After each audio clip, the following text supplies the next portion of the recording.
Thank you all for coming. Welcome. This is a partnership program between the Office of Fellowship and Scholarship Opportunities and the Office for the Advancement of Research. So if you're a student, if you are a faculty member, if you are a staff person, you're in the right place. We are going to discuss the Fulbright program this evening. Come on. And my name is Elizabeth Broccoli. I am the coordinator of the Fellowship and Scholarship Opportunities. So if you're a student and you're interested in the Fulbright after you hear about this, come see me, we'll chat. So a little bit of background about the Fulbright program, just so I get a sense. How many of you have heard about the Fulbright program? Okay, a few of you. So the Fulbright program was established in 1946, right after World War II, with legislation introduced by Senator J. William Fulbright. It was designed to increase mutual understanding between the people of the United States and people of other countries. The Fulbright program has provided grants to approximately, you ready, 122,000 people from the United States alone since 1946. And those grants allow people to study, teach, or conduct research abroad. About 8,000 grants are awarded each year to United States citizens. The Fulbright program operates in 155 countries worldwide. So it's administered through the United States State Department, but also through countries abroad. There are several different grant categories of the Fulbright program. One of them is for students, as I alluded to previously, and those are grants for recent college graduates or young professionals to go abroad for a year, about 9 months, and really do whatever you want, as long as you're not sitting on the beach, as I told someone earlier. But you could be sitting on the beach and doing research, or you could be studying for a master's degree at a university abroad.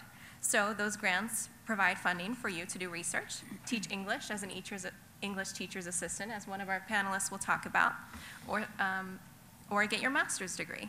There's also the Fulbright Scholar Program, which is for faculty members, and that sends faculty and professors from universities throughout the United States to go abroad to lecture at a university for a semester or a year, or conduct research.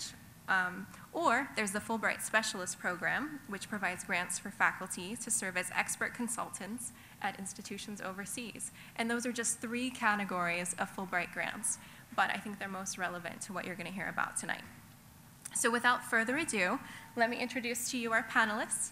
And please feel free to ask questions. This is meant to be interactive, so please feel free to raise your hand, and I know that we'll leave some time at the end for questions. Okay, so I'm very pleased to introduce our panelists this evening.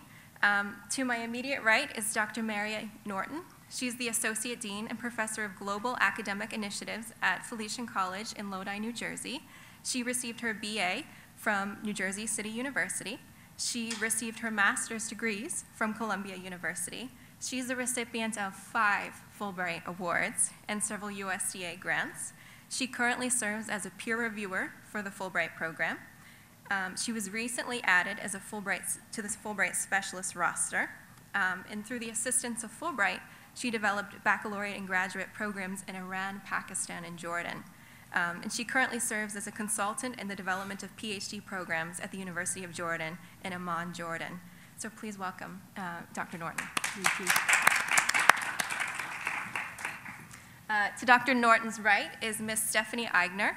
She is a master's student in international education at NYU, and she's also an assistant at a law firm in Midtown. She has a bachelor's degree from Seton Hall University. And from 2010 to 2011, she was an English teaching assistantship through the U.S. student program to Greece, where she taught English, but also worked at the U.S. Embassy in Athens and worked at a Fulbright intern at the Fulbright Greece office. So please help me welcome Stephanie Wagner. And our last panelist may be a familiar face to many of you. This is Dr. Anthony Carpi. He's the Interim Associate Provost for Research Advancement, and he's also Professor of Environmental Toxicology and Chemistry at John Jay. And he's also representing the Office for the Advancement of Research this evening. He is the founder of PRISM, the Program for Research Initiatives for Science Majors at John Jay. He earned his PhD and master's degree in Environmental Toxicology from Cornell, and his bachelor's degree in chemistry from Boston College. And in 2011, he went to Brazil with a Fulbright from the Scholar Program to study the effect of slash and burn deforestation on the emission of mercury from Amazonian soils and its impact on human health. So please join me in welcoming Dr. Karpy. Okay. So my first question is for our panelists who were once in your shoes many years ago or even recently. I'm curious to know what first interested you in the Fulbright program. So we'll start with Dr. Norton. Actually, I had done a great deal of international work, and I thought that the Fulbright program offered me an opportunity to continue the international work and to do scholarship at the same time. And I want to encourage everyone here to apply for a Fulbright. And I can tell you, the first time I did, I was rejected. So I continued on, and eventually, as Elizabeth said, I wound up having 5 Fulbrights. So try, and if you don't succeed the first time, try again. How about you, Stephanie?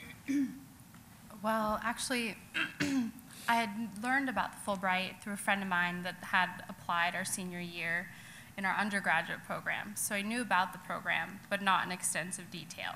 I knew it was very competitive and that she wanted to go to a specific country, and she actually ended up being awarded a Fulbright, and she went to South Korea to teach English for a year. And I thought it was phenomenal, but I thought it was definitely not for me. I graduated from Seton Hall, and I moved home and lived with my parents and got a job. And I was really stuck. I didn't want to be there. I didn't really feel so enthused about my job. I knew that that's not what I wanted to do. And I actually met someone from the Institute of International Education, and he convinced me to apply for a Fulbright. I actually applied for the Fulbright maybe about 2.5 months before it was due, which is very difficult because most people start a year out. So every day, with working a full-time job, I worked tirelessly to complete my application. And then I waited. And then I waited some more until finally it came in and I was awarded to go. But I actually was not awarded my Fulbright to my country of choice. I originally applied to teach English in Portugal. And when I received a phone call from an IIE representative telling me that I had been awarded a Fulbright, but that unfortunately I was chosen as an alternate for the Portugal program, but that they had some open spots in other countries, and if I was interested in going somewhere else. So I said absolutely, and I was even more excited to go somewhere that I kind of hadn't planned, and I ended up going to Greece. So I think my experience was just luck, luck and maybe a little faith and just putting some chance into trying something new. So I, as well, like Dr. Norton, encourage people to apply. You know, if you want to try something else and get a job and apply at the same time, at least you're doing something while you're waiting to hear back. So I agree. I encourage everyone to apply if you're really interested. Dr. Karpy. Sure. So I think my story is a little bit different because I am a faculty member here, had been starting to plan for my sabbatical. I do research looking at transport of pollutants in the environment, and some of that research has started to suggest that land use changes when we plow up dirt, when we cut down trees, when we do other things, could affect the transport of pollutants in the environment. And so I began thinking about sabbatical and this type of research and thinking about the possibility of going someplace that has these incredible land use changes. Brazil, while they're getting deforestation under control, there's a huge amount of deforestation still going on in the Amazon every year. And so I had connected with a faculty member at a university in Brazil who does similar research, but not exactly the same. We kind of shared some common interests. I had some expertise that she didn't have. She had some expertise that I didn't have. Thought this is a great collaboration. And we started to talk about me coming to Brazil. And I have to tell you, I'm not quite sure how it hit me, but one day it hit me, oh, Fulbright. I think they do this type of thing. And so I looked into the program. I actually contacted the program officer, who is a delight. I should have refreshed myself on her name, in early August, and she said, well, this sounds very relevant to what we do, but applications are due in 11 days. Do you think you could turn it around in 11 days? I may have a little bit of wiggle room in that. And this was a very different, I agree that usually these applications are started months and maybe a year in advance. I was in a different situation because the project was relatively well fleshed out. We had actually submitted a proposal to a funding agency in Brazil, so we actually had it relatively well written up. And what I had to do is kind of revise it. So 11 days is not typical, but I was able to get in an application in time and get funding, and just had an incredible experience. Great, thank you. So now I really want to get to the meat of it. I want to know what you all did with your Fulbright experiences and whether you think it was beneficial and if you would recommend it. So Dr. Norton, if you'll go first, please. Actually, I went to the University of Jordan, and I was supposed to teach nursing. And when I got there, the dean said to me, I have a dream of starting a graduate program. Will you help me? And that's what I did in my Fulbright year. We started the first graduate program in nursing in the region. And that program is still in existence. That was in the late 1980s. And they have about 1,500 graduates and have gone on to develop a doctoral program. And I'm assisting them in developing the doctoral program. There is another category of Fulbrights for alumni, and one of them was Introduction to the Muslim World. And I live in New Jersey, and we have, in the area where I'm living, the Patterson-Passaic area, which is very close to where I live, has the largest Arab Muslim population outside of Detroit on the eastern seaboard. And what I did, I invited one of the faculty members from the University of Jordan to come to Felician College. And what we did, we instructed the students at Felician, the nursing students, how to take care of the Muslim patient in the hospital. And that expanded to St. Joseph's Hospital in Patterson, and then to Cornell Medical Center here in New York. So that was another Fulbright, and that was completely different. And then, because I have a background in medical ethics, it led to another inter-country grant in teaching ethics in Finland. So it just grows and grows as you go along, really. It's been an absolute marvelous, marvelous experience for me. And to think that you have the opportunity to develop a whole school or a whole new program that's in existence 10, 15 years after you're finished is such a worthwhile experience. So. Now let me ask you this. People in the audience may have questions about your language abilities because you've traveled the world. Now, what languages do you speak, and did you run into any barriers? English. I'm very fortunate in that the language of nursing is English. So I've been very fortunate like that, really, because I've worked in Pakistan where you have Urdu, and in the Arab world where you're speaking Arabic, and in Iran where they speak Farsi, so it would be quite difficult to learn all of those things. But it's really a wonderful, wonderful experience. And as Dr. Carpy said, it takes about a year, actually, for the whole process to take place. Plus, you should allow yourself at least 6 months to write the application. Stephanie, if you'll talk a little bit about your experiences in Greece, and I know that you brought some pictures. I did. If you want to just upload them. I think there's another one right next to it. And this is Janet, a student in our fellowships office who's assisting tonight with the media. And I wanted to mention, it is the 109th birthday of Senator William Fulbright today. So we didn't realize that, but we're happy to celebrate his birthday this evening. We need cake. We do, yeah. Thank you. They're just the photos there that run from Athens to the very bottom one, all of those. I don't know if you can select them all and then.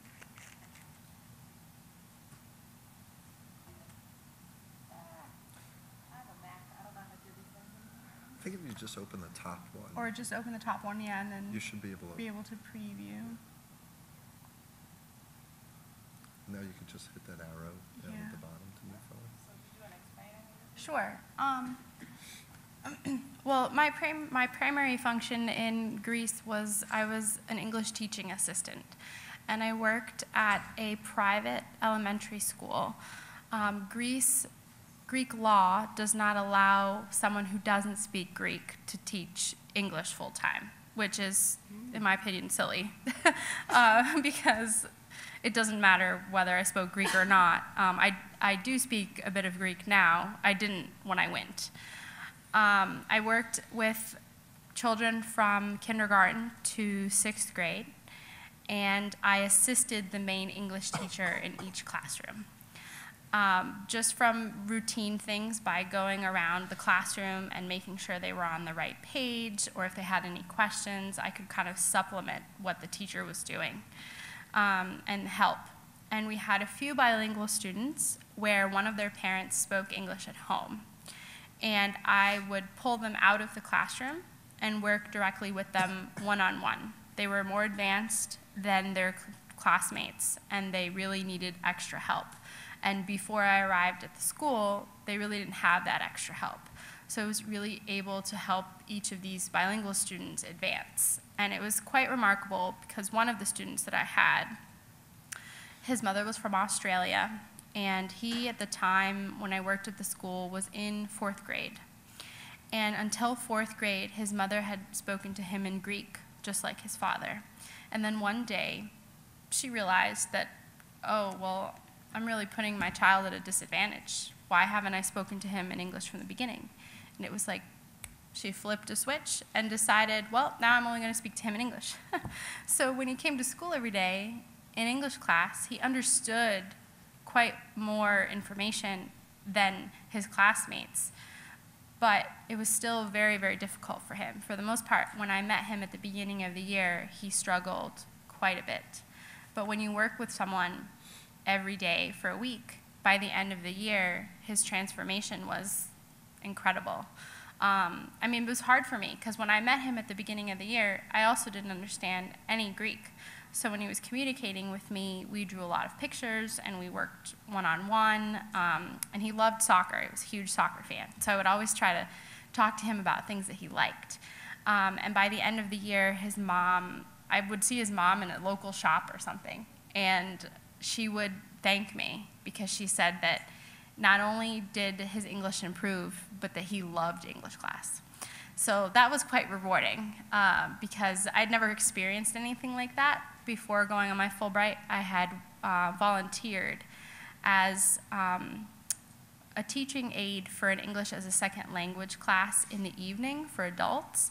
I decided to try it as something to volunteer to see if I really, I don't know, kind of if I could adapt and if I was really going to like it. I hadn't heard whether I was going to get my Fulbright yet or not, but I decided to do this on the side just to gain some experience and see what it was like. So that's what I mainly did full-time in Greece, was teach English. My Fulbright program only allowed me to teach, unfortunately, 4 hours a week, which is nothing. So they wanted me to kind of lump it all into one day, and I told them that I wasn't interested in doing that. So I basically worked with them to where they would allow me to teach 4 hours a day for the mornings. Or I could do 2 hours in the morning and 2 hours in the afternoon, and they were really flexible with me. And so I had a lot of free time. And I will say this, that your Fulbright is really what you make it. I mean, it's really up to you. There are some programs that are very structured. Mine was not, because I think it was maybe the third ETA that the Greek program had ever had. So it was very new to them, and they were still trying to figure out kind of, well, what to do with me. So I really made use of my extra time. Not only did I tutor, I tutored 3 times a week, some students from my school, someone's child from the Fulbright office, as well as I went to the Fulbright office and updated their alumni database. And then I started a project with the US Embassy. So I was actually quite busy. I was probably working about 40 hours a week or something, despite the 4-hour limit at my school. So it's really what you make of it, but my school was just the best experience. And these photos, if you go back to the first one, can you go back? So we had English week at my school, and I actually brought these chalks from the US, and it's 3D chalk. So they can draw on the sidewalk with either color, and then they put on the glasses, and it pops. And the kindergartners absolutely loved it because they'd never seen anything like it. So an afternoon outside using these chalks, it wasn't very English-based, but it was English week, so we kind of just made the most of it. And here's a poetry bulletin board that we had. The kids wrote poems in English, and then they could decorate, and we put it all up in the shape of a tree. For my program for the US Embassy that I did, they allowed me to travel around Greece giving presentations. And this is one. It's in Ioannina, Greece, which is the northwestern part of Greece, close to the coast near the island of Corfu, which is probably the most famous thing out in that area. And these students, this classroom in particular, had never met a native English speaker other than seeing one on television. And when a girl asked me, she said to me, excuse me, miss, are you famous? And I couldn't help but laugh at her because I thought, my God, no, I'm not famous.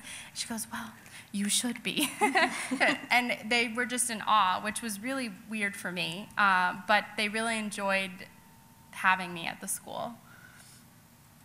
This is part of that region of Greece, which is not what you picture Greece to be like. You picture hot and islands and beach, but this is very rural, and they have these old bridges that go over these streams, and it's quite beautiful. And that's the Acropolis. I lived in Athens. I walked by the Acropolis every day. I was very fortunate because my school was in the small region underneath the Acropolis called Plaka, and so I got to walk by it every day. But to be quite honest, even after a year, it kind of becomes like the Empire State Building to New York. It's just there, and your visitors are excited, but you're just kind of like, oh, yeah. And this is the school that I worked at. It's just small, private. It was actually started by an American missionary, but it is not an American or US affiliated school at all, just a private school. And the name of the school is Hill Memorial School, and that's how it's written in English, and then the next slide should show how it's written in Greek. And How do you say it in Greek? Do you remember? Yeah, Skoli Hill. And Athens is full of graffiti, but in my view, kind of tasteful graffiti. It's very interesting. You can walk through the streets of Athens. I don't believe that it is like this now, unfortunately, but you can always find something interesting to kind of just take a picture of. And this is part of English Week. We took them to the park, and we put them in circles and had them each read an English book and kind of took turns and things like that. And this is the group. And I think that's it, yeah. A lot of our students who are interested in doing a Fulbright are very interested in it, but they're worried that they're going to a foreign country and they may not know anyone there and may not be able to make friends. So if you could talk a little bit about what were your experiences getting to know people and really having a network of people to explore Greece with or hang out in Athens with? Sure. Well, my experience was quite unique. I found my apartment on Craigslist. I had a friend of my mother's that knew someone that lived in Athens, and we communicated with him, and I told him that I had found this Craigslist ad and that I was interested in this apartment, if he wouldn't mind kind of going to feel it out for me, because it was a Greek girl renting a room in this apartment. and was really nervous. I mean, here I was flying, and I knew this gentleman, but I didn't know anybody else. But he wasn't really there for me, per se. He kind of went to check out the apartment. And it was the best decision I ever made, because originally I wanted to live alone. And I'm really glad that I didn't, because my Greek roommate spoke fluent English, of course. She was a little older than me, and she was the best resource. I mean, she used to draw me maps on paper of how to get around, and it was kind of my first friend in Athens. And from there, there were other Fulbrighters too, but the Greek Fulbright program is very small. There were 7 Fulbrighters, and the Fulbright students, like me, were actually scattered around Greece. So 2 of them were in the north of Greece, which was 6 hours away from me, and then another girl was on the island of Crete, so we're separated by a body of water. And there was another Fulbrighter in Athens, but he was a PhD student in archaeology and was married, and his life was a bit different than my young 24-year-old life. And at first, I'm not gonna lie, it was lonely at times, especially my very first weekend in Athens. My roommate decided to go away for the weekend, and I was by myself. And here I am in a foreign country that I don't speak the language. I don't know anybody. So what did I do? I went to the most touristy area I could find, and I went there at night, and I felt safe, because I felt like, well, here there are other people like me, and at least I'll walk around and sightsee, and I'll be okay, and then I'll go home. From then on, it was easier to make friends, because I decided to enroll in a Greek class. So twice a week, I took Greek lessons at a local Greek school, and in my class were also foreigners that had just moved to Greece or were there for a short period of time and didn't speak the language. And we were all kind of in the same boat. Here we are in this class where our teacher vowed never to speak English again after the first lesson, and we were all in the same place, so we became friends. And then from then on, I kind of had a friend base. But I would encourage you to, no matter where you go, or if you're worried about making friends, I wouldn't be too worried about that. Usually, when you move to a foreign place, most of the time, people are very welcoming. And I think it's important, if you go into a situation with a positive attitude, usually things come back positive. For the most part, everybody that I've met that's done a Fulbright has not had trouble meeting people. I don't know if my colleagues would say the same, but usually people are pretty open about it. So I guess that might ease your... That's helpful, thank you. Dr. Carpi, tell us about your experiences in Brazil. I know you have some pictures as well. Yeah, if you can click to that PowerPoint slide. So why don't you skip down to, that slide number 5. And just hit F5. It's just slow. Okay. So as I mentioned, what I was doing is a project. So I should correct myself. While I had 11 days to submit the application to Fulbright, it was submitted 11 months before I actually went to Brazil, right? Yes. So, and I agree, it really should have taken 6. I had developed this proposal, and it took me many months, so it takes a lot of lead time. So I went down to, I had made connections with a colleague. We were both interested in looking at how deforestation affected the transport of pollutants following the deforestation event. So I had this wonderful experience where we were able to connect with a relatively large project locally that was going deep into the Amazon. I wasn't based in the Amazon, I was based in Campinas, Brazil, and Campinas is a satellite city of Sao Paulo, but being a satellite city of Sao Paulo, Campinas alone is 1 million people. Sao Paulo, I think, is 36 million people, so several times the size of New York. I was able to join this group of scholars who were going down, going into the forest.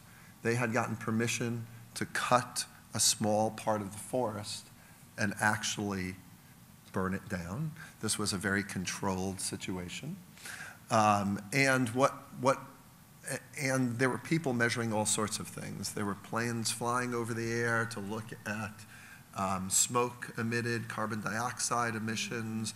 There were people on the ground looking at how it affected wildlife. There were people in the forest looking how the fire propagated into the forest. We were doing research looking at heavy metal emissions. And is that not coming up? Okay. That's too bad because I've got some great pictures. I got a great picture of, we did a lot of pre-monitoring. I had some difficulty going to Brazil. Brazil was a phenomenal country. They have surprisingly rigid importation rules, and they had designated some of the scientific equipment that I had agreed to bring to do this monitoring as an importation. It took literally months to get this equipment. But we traveled into the Amazon. I have to say I was reluctant at first because my colleague in Brazil was telling me stories about you have to wear high boots because the snakes bite your ankles, and you also have to wear shoes all the time because there's this worm that will drill into the bottom of the sole of your feet, and you have to get vaccinated for malaria and yellow fever, et cetera. So I was a little bit reluctant. But in fact, the area of the Amazon we were in was surprisingly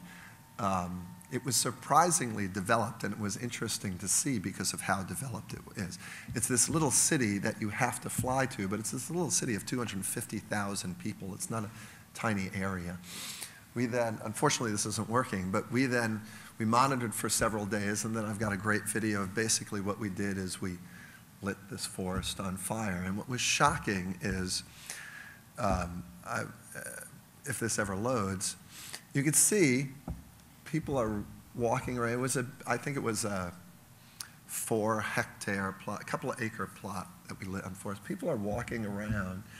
There are kind of different sensibilities maybe than would be in the US. I was just shocked that we were walking around this plot as it was burning.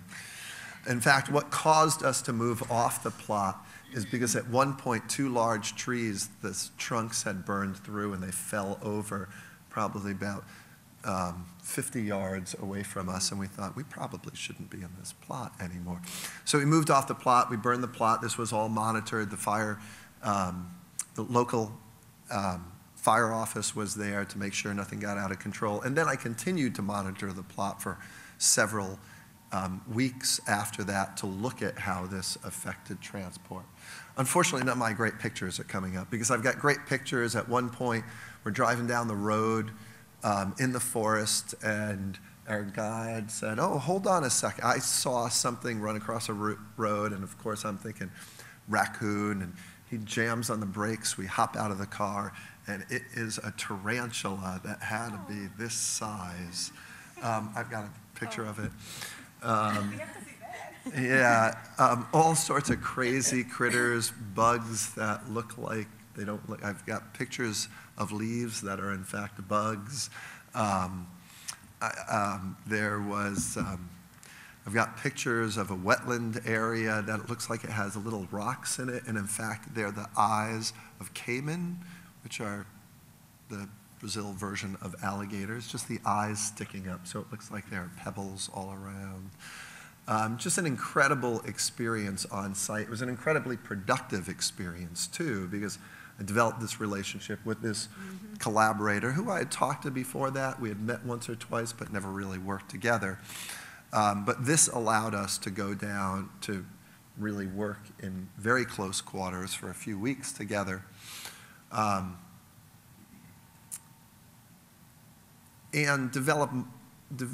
really develop a relationship from that. So we have published several papers from this work. We have written grants together subsequent to this work, and it's really not only allowed me to do some research to contribute to what I do, but also develop a relationship that has been very productive for my scholarship. Also, slightly different situation than Stephanie, because I brought my family down with me. two young, 3 and a 5-year-old, and it was a phenomenal experience for them as well, getting to see all sorts of things. I worked in the Amazon for a couple of months, but we stayed in Brazil for longer than my Fulbright fellowship for the experience, and it was just an incredible personal experience, professionally, personally. What my kids got out of it, what the family got out of it, and I agree. It's a little scary going to a foreign country, not knowing anyone, you go out in the street here and you know the things you see, right? You go out in the street there, you don't know what you see, you don't know what are safe boundaries to take, but honestly, I found people extremely open, extremely welcoming. I think Brazil in particular, they love Americans, and so some countries you go to, and that might not always be the case, but Brazil in particular, they were really welcoming and really interested. Everywhere we went, people were asking, because to answer the language question. So I had a lot of time before this to prepare, and I actually started taking Portuguese. Brazil national language is Portuguese. I started taking Portuguese. I took 2 semesters of Portuguese at the college before I went. I listened to the Rosetta Stone tapes. Unfortunately, I struggle with languages. And so we got down there, and I was ordering things like chicken-flavored yogurt for my children when it should have been strawberry-flavored yogurt. And I was Did saying, your children learn any Portuguese? my children very clearly knew how to order Coca-Cola and candy by the time we left. There you go. Coca-Cola, por favor. It was really great. It was a little bit short they picked up some of the language, but it was a little short because it was only 5 months. It was a little short to immerse them in the language. So they did pick up things, but maybe not as much had it been a slightly longer experience. And sorry the pictures aren't working because they're cool shots.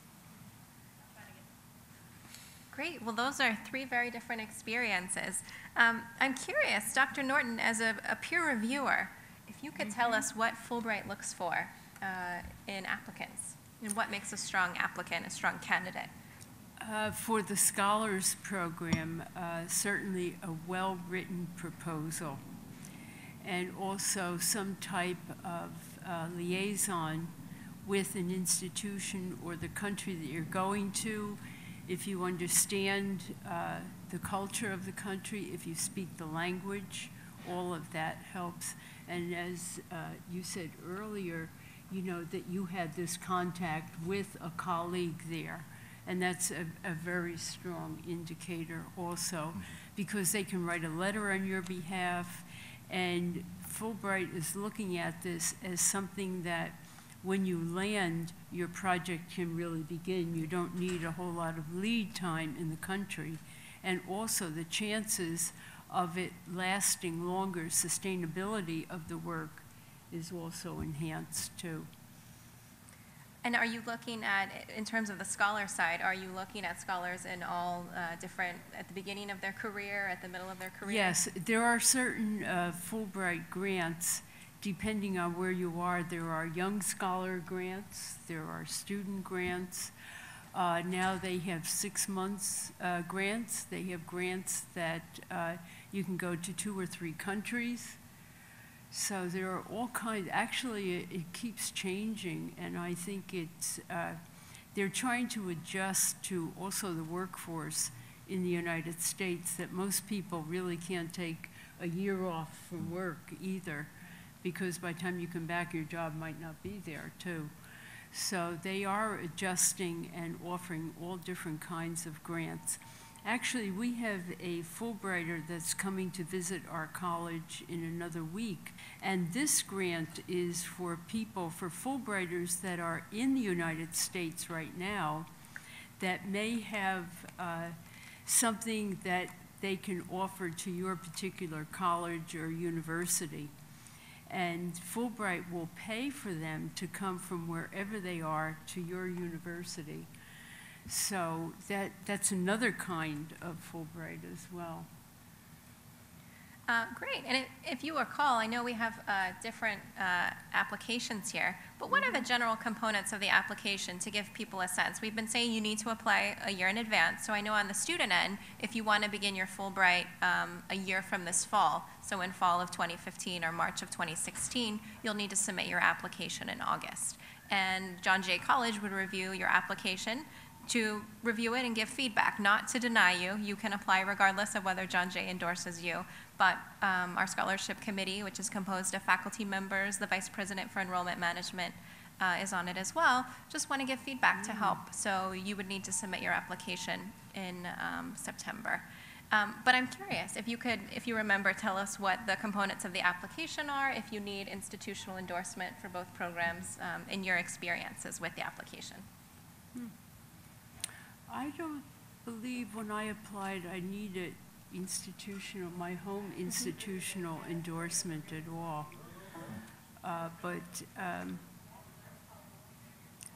Yeah, I can't remember that part of it at all, to tell you the truth. I don't know How about you? if you needed, well, you were going on sabbatical, so that was a Right. different So I was in the thing. Scholars Program, Yeah. which is a little bit different, but I think, as has been said, the Scholars Program, it's maybe not absolutely required, but pretty much close, that you have that commitment from a foreign institution, from a foreign entity. And in fact, from the other side, we have written letters of support for scholars looking to come to the United States on Fulbrights to John Jay. As I recall, there were 3 letters of recommendation, and one of my letters of recommendation I got from a person at the college. 2 of the others I didn't. There's for the Scholars Program, there's the proposal of what you will do, because I was proposing something very specific. There's a foreign institutional letter of support. I think there was also a short statement of, because I was focused on research, there was also a statement of how else my trip might contribute to... Oh, yes, to your home institution as well. To your home institution, and also just kind of to the mission of Fulbright to spread kind of goodwill for the U.S. And so I talked about and gave several seminars while in Brazil, and have given several seminars since coming back from Brazil. So I think that was another formal part. And how about you, Stephanie? Well, for the student application, it's somewhat similar, but yet different. I'm an alumni ambassador for the Fulbright program, so I usually talk to people, students like you, about applying. There are 2 ways to apply for a student scholarship, whether you choose to do research or whether you choose to teach English. First, you need to make sure you choose a country, and you need to make sure that that country has an English teaching assistantship grant available, because not all of the countries do. Most of them have research, but not all of them have English teaching assistantships. So step 1, I encourage you to pick a country. Pick where you want to go, and then look into it a little further. You have 2 choices. You can choose to apply at large, or you can choose to apply through your university, or in my case, alma mater, because I had already graduated, and I applied, and they encouraged me to reach back out to Seton Hall to see if the Fulbright advisor there would be willing to work with me. And most of the time, they are pretty willing to work with you. And I encourage people to apply through their university because it's a bit easier. You have someone to guide you through the process. You have someone to read your essays. And then what they usually do is there's a Fulbright board at your university, and they interview you. And they kind of type up a cover letter based on your interview, and that goes on the top of your application. Whereas if you apply at large, you don't have that kind of cover that makes you shine.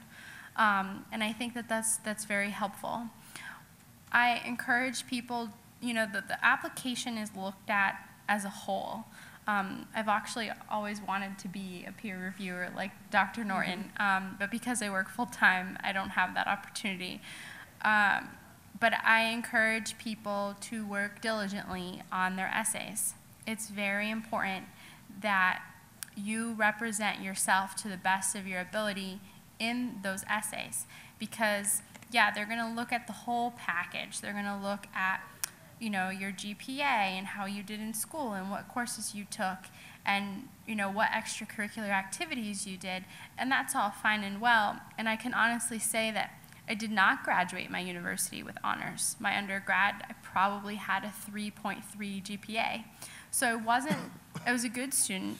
I wasn't, you know, an outstanding student. So if you're not, you know, graduating cum laude or have a 4.0 GPA, don't let that deter you from applying for a Fulbright, because that's not what they look at. They really look at you as an individual and your complete package. And the essays are challenging because you are given a limit.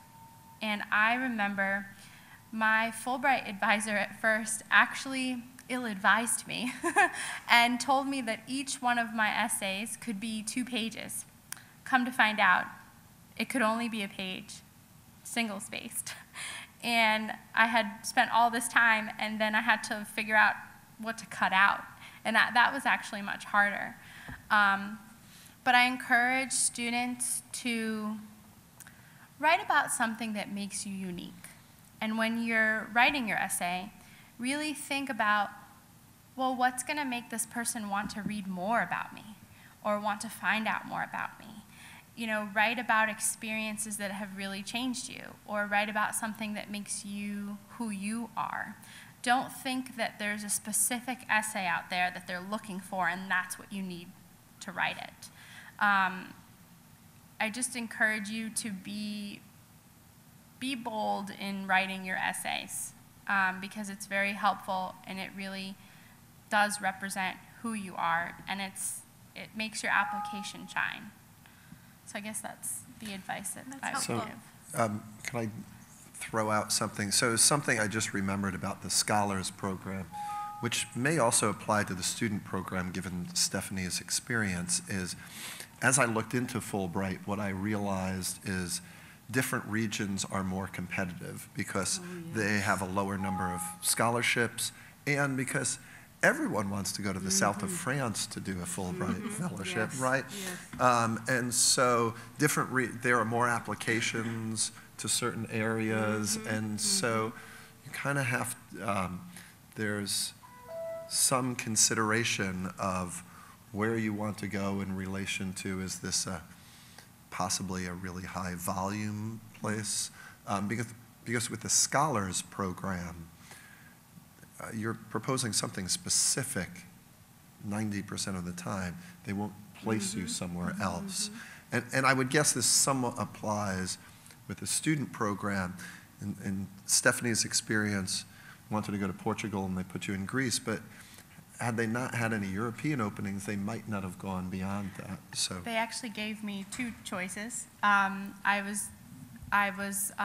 had the opportunity to go to Greece or Kosovo, and I actually wanted to go to both, but they forced me to choose one, and I ended up choosing Greece because I had always wanted to go to Greece, and I had never been there, and my mother's from Portugal, so I thought that the Portuguese culture could potentially even be somewhat similar to the Mediterranean life, and I was just really interested in learning more.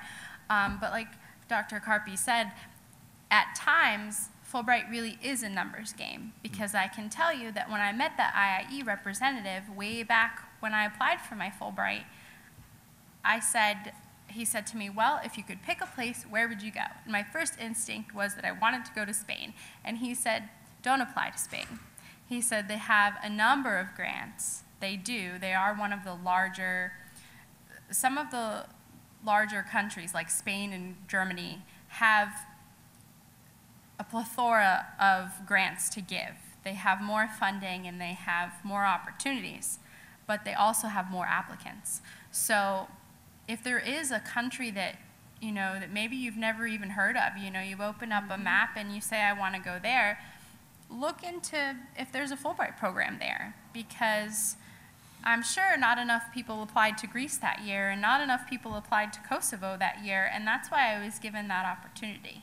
So I would really consider stepping outside of your comfort zone in going to a new place, because that place might offer you the opportunity of a lifetime. I'm not saying don't apply to Spain.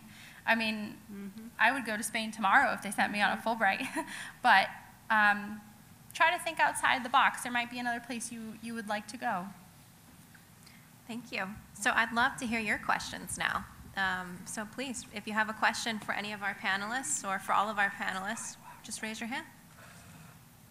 I have a question. Yes, please. I'd be interested to know why everyone came here today. Oh. So if you don't share, I'll call on you. I went to law school, so that's what we do. We call in people randomly.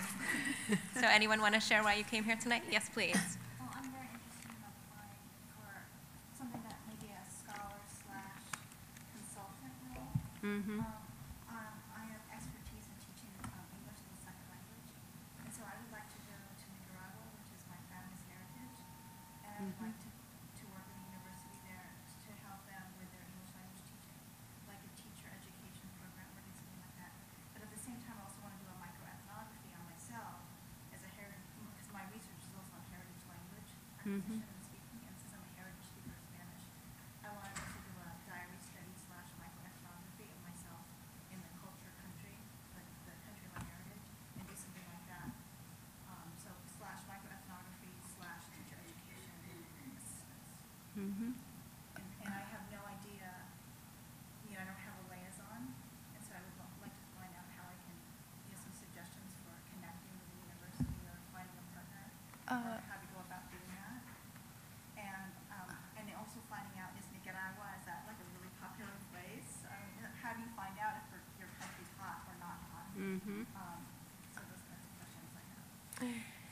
Actually, what Dr. Carpy said before, I found very helpful myself. I called the desk of the country I was interested in, and they were very helpful. Yeah. There also, I would look into, I believe that there is a Heritage Scholar application. They have a specific grant for that, I believe.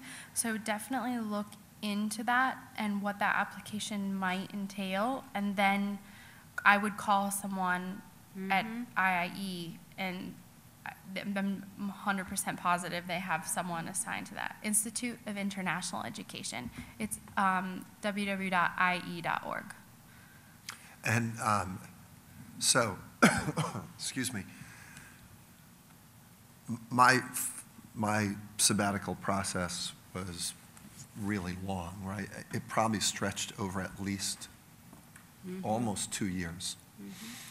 And I had this idea about going, first of all, I wanted to go abroad. And second of all, I had some idea of what type of research I wanted to do. But honestly, I wasn't, at first, I wasn't focused necessarily on Brazil. And what I did is a literature review. And I looked to identify scholars.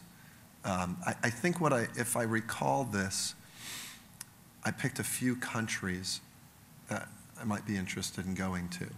And I did a literature review based on my subject matter to see who might be doing relevant research and had as their affiliation Brazil, or another country I looked at was Italy or Canada, or I forget, there was another one. Oh, Argentina. So, and I identified several people per country. I then kind of read the papers, tried to identify which were more relevant and which there might be some connection, and I emailed them. And my now Brazilian colleague, who we had gotten together before I went to Brazil, that's how it started. I had found her work in the literature, and I emailed several people, someone from France, someone from Italy, the Canadians never got back to me, Brazil. Those individuals all got back to me and said, oh, we'd love to have you come. Here are something, we might be able to do this, we can't do that.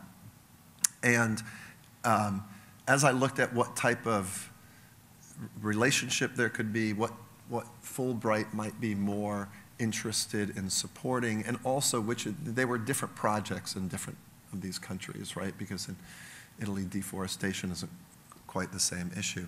And so I had a couple of projects in mind, but they were all relatively narrowly focused, and that's how I identified some scholars and then emailed them, and as I said, they were all very responsive. Other questions? Janet? So if you go for research, do you then have to write up a research end of your Fulbright scholar report or paper and have it, does it get submitted to a journal? How does that work? So Fulbright has a reporting mechanism for everyone. So I believe no matter what you do, and maybe Stephanie could confirm, but I know scholars, there's a relatively specific reporting mechanism for what you do. That said, they don't necessarily require that a publication be produced from the work, but we had proposed that we would have, given the work we were expecting to do, we expected to get a couple of publications out from the work. It's taken a long time. My Fulbright report was submitted spring of 2012. Our 2 papers are currently in press, and so they should be published this summer, right? Because that takes a long time. So it was not necessarily a requirement, but we talked about how we're continuing to work together, even post-Fulbright, to work on these publications. So I don't know that it's required, but I would guess it strengthened the application that I published in related areas, that my colleague had published in related areas, and that we were proposing to publish in this new area that would really kind of contribute to the field. Thank you. Any other questions? Yes. I have a question about the research because I was sort of led here because of the general interest in specifically Icelandic culture.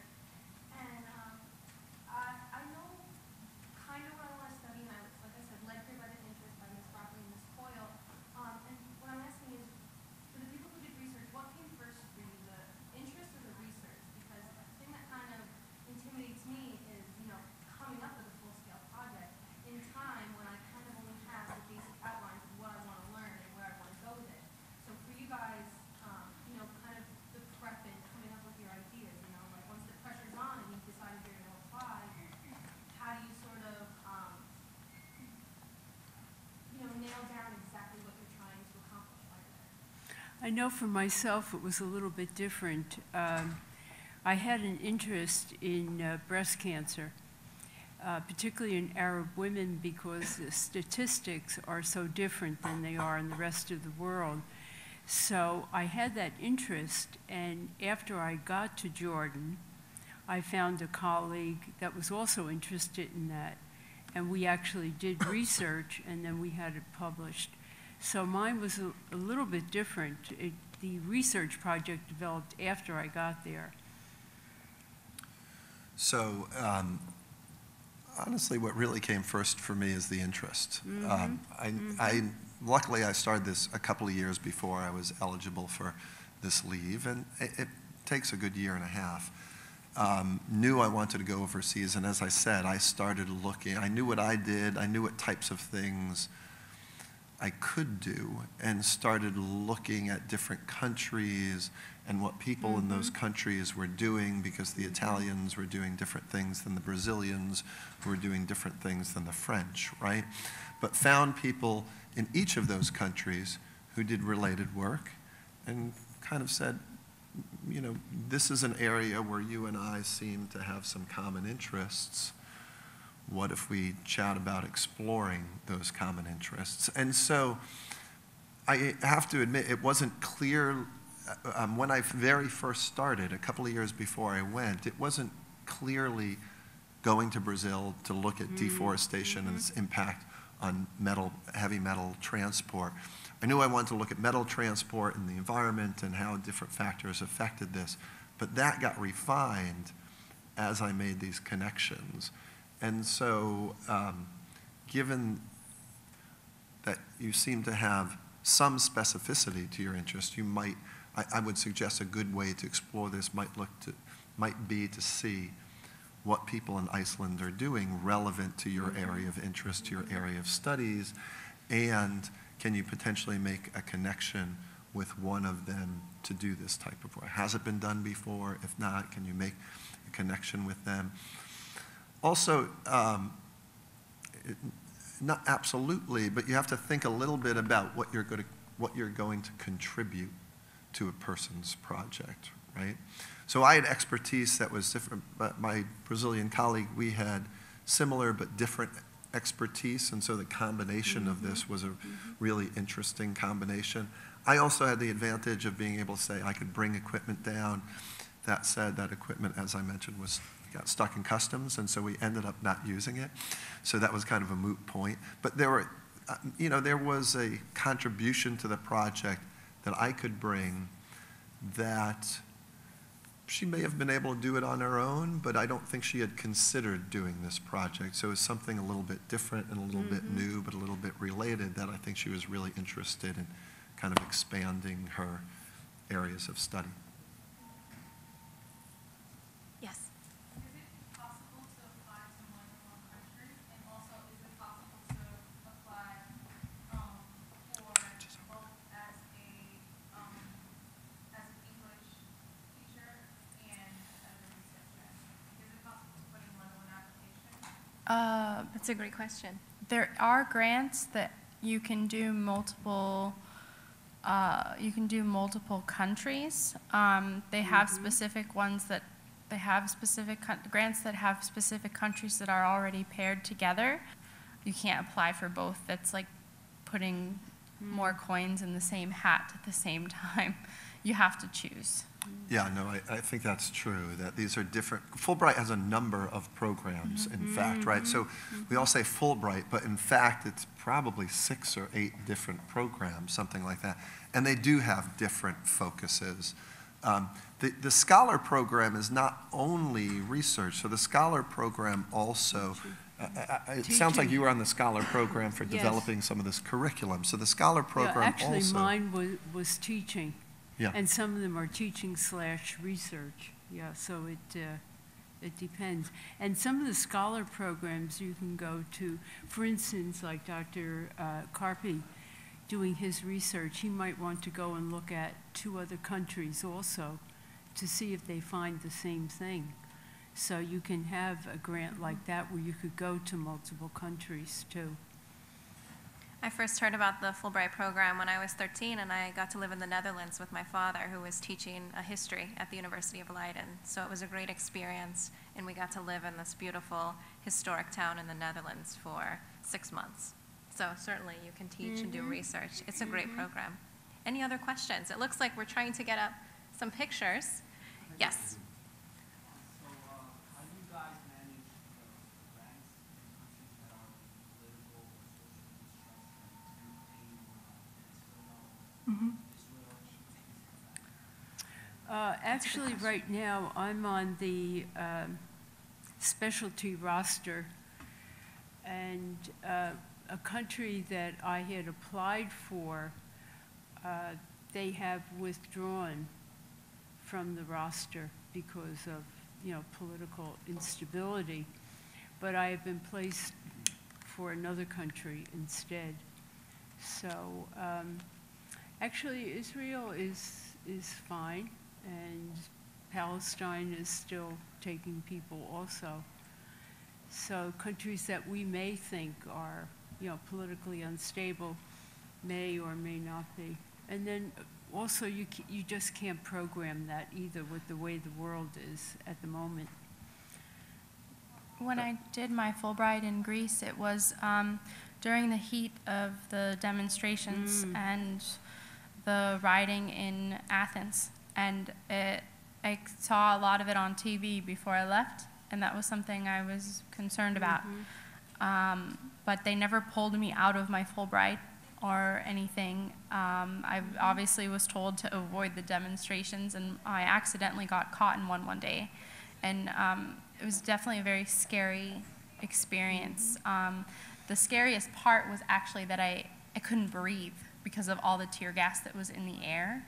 And I wanted to take a taxi, but there was so many people everywhere that I thought, well, there's no way I'm going to get one, and they're going to have to drive me all over town to get me to my apartment. And the metro was on strike, so I couldn't get on that either. So I had to walk. And they had the window pane, the bottom of the window pane was marble. And the protesters had chiseled the marble and broke it into pieces so that they could throw it at the police.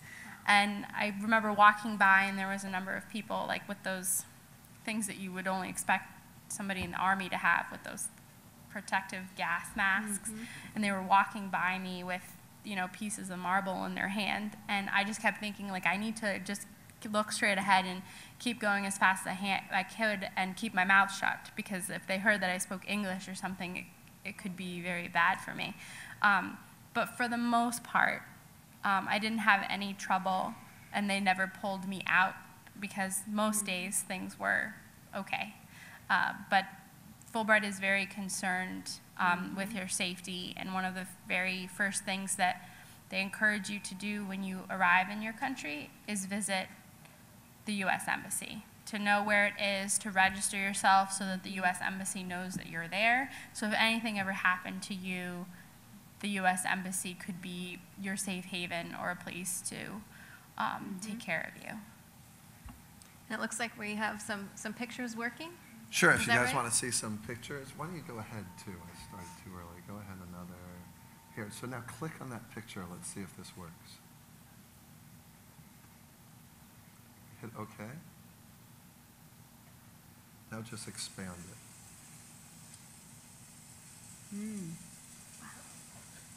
So this is what I mean. It was kind of crazy that we were actually walking around in this area as it was burning. But, you know, we were safe because it was on that side, and we knew the exit with this area, but an incredible experience. Now, if you go back and go to the next slide.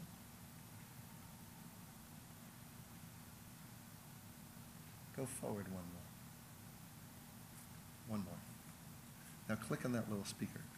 So one of the things I did is record some of the sound. The speakers are a little soft, but record. So these are sounds from the rainforest at night. And what was shocking, we actually couldn't stay in the rainforest at night because it was too dangerous, not from a crime perspective, but from an animal perspective. So these are some of the cool pictures. That's not a leaf. You can see antennas. That's a bug. Wow. There's my tarantula. Size of at least a dinner plate. It was enormous. Some cool flowers. Like, what's incredible is just to see all the different species, and you know, in any country, right? Not just animals, but people and culture. We had some incredible experiences. So this is the animal that scared me the most. This is basically a 500-pound guinea pig that is unique to South America and carries this disease-carrying ticks. So, and this is those rocks are not actually rock. In the back, those black things are kind of the eyeballs of caiman. So just an incredible experience going down there. Now go forward two more. Just wanted to show you. Now, I think there. Now it should be all set. But as I said, it was really an incredible experience for everyone who went down to, that's us in the lake. You know, just exploring different parts of Brazil, getting to know a different culture. That I fell off of that very quickly. You know, seeing different things in different parts of the country. It was really just, it's hard to describe how rich of an experience it was. I mean, I was focused on this research project, but in fact, what we did was so much more rich than, that research project was great, but the whole experience itself was just kind of stunning.